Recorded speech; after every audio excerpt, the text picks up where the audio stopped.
Cyber തട്ടിപ്പിനിരയായി പണം നഷ്ടപ്പെട്ടതായി പരാതി.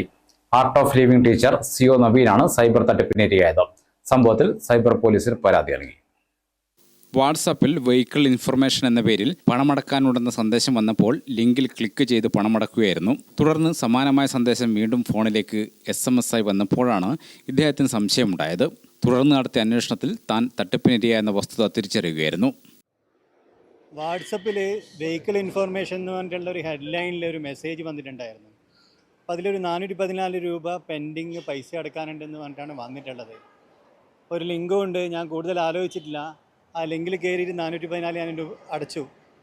അപ്പോൾ അത് കഴിഞ്ഞിട്ട് കുറച്ച് കഴിഞ്ഞിട്ട് വേറൊരു വെഹിക്കിൾ ഇൻഫർമേഷൻ എന്ന് പറഞ്ഞ ഹെഡ്ലൈനിൽ വേറൊരു മെസ്സേജ് കൂടി വന്നു, വേറൊരു ഹെഡ്ലൈനിൽ. അപ്പോൾ അതിൽ 250 രൂപയാണ് അടക്കാനുള്ളത്. അപ്പോൾ എനിക്കൊരു സംശയമാണ്, ഇതാണ് 2 എണ്ണം വരുന്നത്.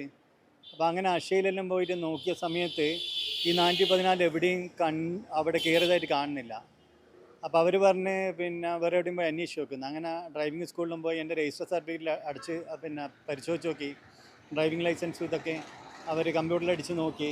അപ്പോൾ എവിടെയും ആ പൈസ കയറിയിട്ട് കാണുന്നില്ല. ബാങ്കിൽ പോയി അന്വേഷിച്ച് നോക്കി. അപ്പോൾ അവർ പറഞ്ഞ് ഇതൊരു ഫേക്ക് സംഭവമാണെന്ന് പറഞ്ഞു. അപ്പോൾ എൻ്റെ ഫോണെല്ലാം വെച്ചാൽ റീസെറ്റ് ചെയ്ത് ഞാൻ അക്ഷയ പോയ സമയത്ത് തന്നെ എന്നെപ്പോലെ തന്നെ വേറൊരു സ്ത്രീക്കും ഇതേപോലെയുടെ ഒരു മെസ്സേജ് വന്ന് അവർ കാണിച്ചെന്നേ. ആവർത്തിച്ചുകൊണ്ടിരിക്കുന്ന ഇത്തരം സൈബർ തട്ടിപ്പുകൾ സാധാരണക്കാരുടെ സ്വകാര്യതയ്ക്കും സാമ്പത്തിക ഭദ്രതയ്ക്കും വൻ ഭീഷണിയാവുമെന്ന ആശങ്കയും ഇദ്ദേഹം പ്രകടിപ്പിച്ചു. ഗ്രാമിക ന്യൂസ്, കൂത്തുപറമ്പ്.